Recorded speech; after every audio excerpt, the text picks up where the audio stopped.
चलिए जी, स्वागत है। तो एक बार फिर से आज बात करेंगे पेपर लीक मामले में क्या अपडेट है। क्योंकि कल देहरादून में बैठक थी, यानी कि आप बैठक क्या इसे जन संवाद भी कह सकते हैं। बहुत सारे महत्वपूर्ण पॉइंट्स निकल के सामने आए। चलिए डिटेल में बात करेंगे, तो मेरे साथ आप अंत तक बने रहिएगा। चलिए शुरू करते हैं। तो तंज कसा है अभ्यर्थियों ने आयोग पर कि आयोग खुद अपनी प्रिंटिंग प्रेस लगा ले, पैसे के जुगाड़ हम सभी कर देंगे। तो आप देख सकते हैं, युवा बोले पिछले कई परीक्षाओं में ऐसे प्रश्न आए हैं जो कि गलत हैं और बार बार आउट ऑफ सिलेबस की भी बात उठती रहती है, जिसको लेकर हालांकि आयोग कभी ये स्वीकार नहीं करता है कि हाँ उससे गलती हुई है। बार बार कहा जाता है कि that is the matter of the expertise. ठीक है, ये जो तथाकथित बुद्धिजीवी हैं ये उनका काम है। तो बहुत सारी चीज़ें हैं, इसके ऊपर अभ्यर्थियों ने आवाज़ भी उठाई। उन्होंने कहा कि आयोग खुद अपनी प्रिंटिंग मशीन खरीद ले, 100-200 रुपया जो है चंदा करके हम उसकी कीमत चुका देंगे। ठीक है, तो कहीं ना कहीं आप देख सकते हैं कितना बड़ा तंज अभ्यर्थियों ने आयोग पर कसा है। साथ ही साथ यहाँ पर की जन सुनवाई में भर्ती परीक्षा रद्द करो, 2 माह में फिर कराएं भर्ती पेपर। तो हर जगह से आई थिंक ये तीसरी या चौथी जहाँ तक होगी जन संवाद होगा जो रिटायर्ड जज साहब हैं, ध्यानी साहब का। लेकिन सभी में अभ्यर्थियों की सिर्फ एक ही मांग उठ रही है, वो है री एग्ज़ाम, यानी कि 2 माह के अंदर जो है आप री एग्ज़ाम जो है कराएं। वर्षों की मेहनत बर्बाद हो गई है। अब मन भी भर आया है कि क्या वाकई में हम जो परीक्षा की तैयारी कर रहे हैं, परीक्षाएं समय पे होंगी नहीं होंगी। अगर आप देखेंगे, एक कहावत है ना जो अमित शाह जी लगातार कहते थे, आपका क्रोनोलॉजी आप समझिए कि एक पेपर जो 21 सितंबर को 3 प्रश्न पत्र बाहर आए, 3 पन्ने जिसके बाहर आए, उसकी वजह से पूरा का पूरा एग्ज़ाम सेंटर एग्ज़ाम की जो पूरी प्रक्रिया है वो धड़ाम हो गई है।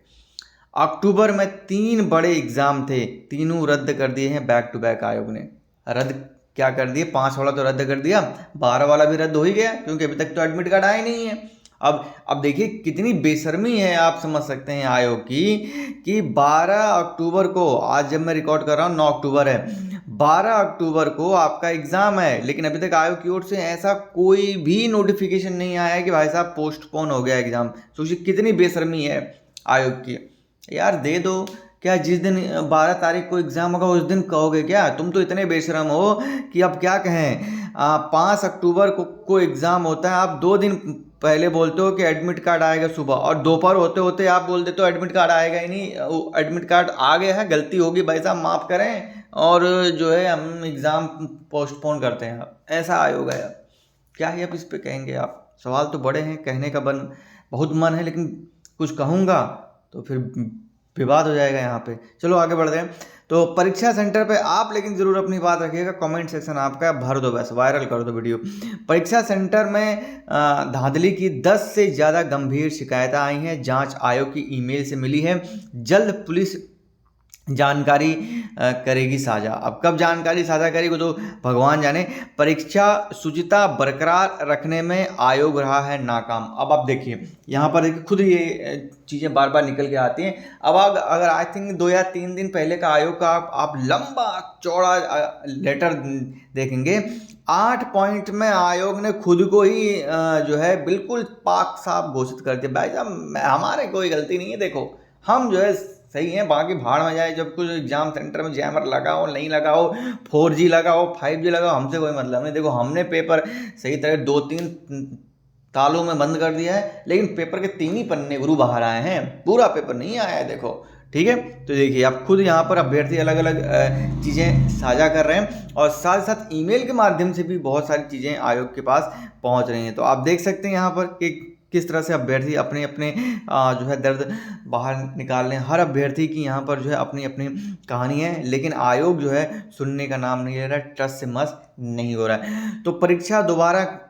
कराएं, जिम्मेदार अधिकारियों को भी हटाएं, और सभी अभ्यर्थियों, आयोग की जो कार्य प्रणाली है उस पर भी जो है बड़े बड़े सवाल उठ रहे हैं, और जो मांगे हैं अभ्यर्थियों की वो यहाँ पर आप देख सकते हैं कि किस तरह से लगातार जो कि यहाँ पर उठ रही हैं।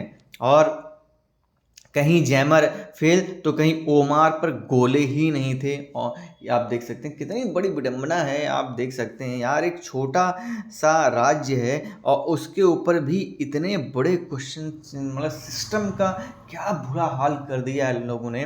चाहे मैं यहाँ पर मैं किसी पर्टिकुलर एक जो है पार्टी की बात नहीं कर रहा हूँ, यहाँ पूरा राज्य है। आप बाहर देखिए, वही आधा है, आप कान इधर से पकड़ोगे तो भी वही मिलेंगे, कान उधर से पकड़ोगे तो भी वही मिलेंगे। बट इस सिस्टम की पूरी ओवरहॉलिंग करना बहुत जरूरी है। अभी आपने देखा होगा कि रिसेंट टाइम में जज साहब, याद होगा पिछला वीडियो अगर आपने देखा होगा, बहुत वायरल हो रहा था, वो जज साहब ने किस तरह से आयोग की बैंड बजाई थी और किस तरह से सिस्टम पे जो है सवाल खड़े किए थे। तो सारा कुछ है यहाँ पर यार, परिवर्तन बहुत जरूरी है। और मैंने पहले भी कहा है कि इस बार का पेपर लीक अगर कुछ परिवर्तन नहीं ला पाया उत्तराखंड में, तो समझ लीजिए फिर बहुत बुरे दिन इससे भी ज़्यादा आने वाले हैं। क्योंकि ये एक कने घंटी है चेतावनी की, इस बार परिवर्तन ज़रूरी है, बहुत सारे सिस्टम की ओवरहॉलिंग ज़रूरी है।